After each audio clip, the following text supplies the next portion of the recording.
संहिता हठयोग का अ, अनुपम ग्रंथ है वास्तव में। और ये अनुपम ग्रंथ इसीलिए है क्योंकि हिरण संहिता जब आप पढ़ोगे और जब इसे जीवन में लाओगे तब आपको समझ में आएगा कि कितना आसान है हठयोग को जीवन में अपनाना। हठयोग पर दीपिका आपने पढ़ा, वो भी आपको आसान ही लगा होगा हठयोग को समझने की। परंतु हिरण संहिता आज के समय के लोगों के लिए अत्यंत ज्यादा प्रस्तुत है। हिरण संहिता योग हठयोग साधना का अनुपम रचना है। इसके रचयिता महर्षि गिरण है। जहां कहीं भी योग विद्या की चर्चा होती है वहां पे गिरण संहिता का नाम जरूर से।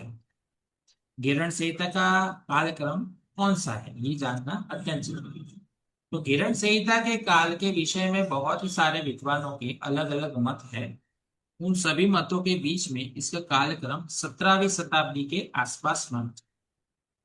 17वीं शताब्दी ये कौन सी चलेगी? 21वीं शताब्दी। तो कितना पुराना है ये? लगभग 500 साल। गेरंड संहिता के योग का उद्देश्य क्या है? महर्षि गेरंड अपनी योग विद्या का उपदेश तत्व ज्ञान की प्राप्ति के लिए पढ़ते। इसमें योग को सबसे बड़ा बल माना है। साधक इस योग बल से ही उस तत्व ज्ञान की प्राप्ति करते हैं। गेरंड संहिता महर्षि घिरण द्वारा रचित। इस ग्रंथ को 7 अध्यायों में विभाजित किया गया है। इनमें महर्षि किरण मानव शरीर को कच्चे घड़े की संज्ञा देते हैं और समझाते हैं कि यदि इस शरीर रूपी घड़े को योग रूपी अग्नि में तपा दिया जाए तो वह परिपक्व हो जाते हैं। यहाँ पे सप्त साधन की चर्चा की है। हिरण मुनि बताता है कि हठ सिद्धि यदि प्राप्त करनी है तो 7 साधनों का उपयोग करना चाहिए और इस 7 साधनों का उपयोग करते हुए 7 प्रकार की गुण आपको प्राप्त होते हैं जो कि हठ सिद्धि प्राप्त करवाती है।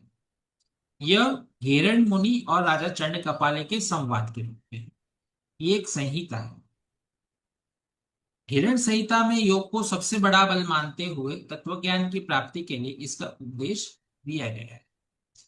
इसके योग को घटस्थ योग के नाम से जाना जाता है।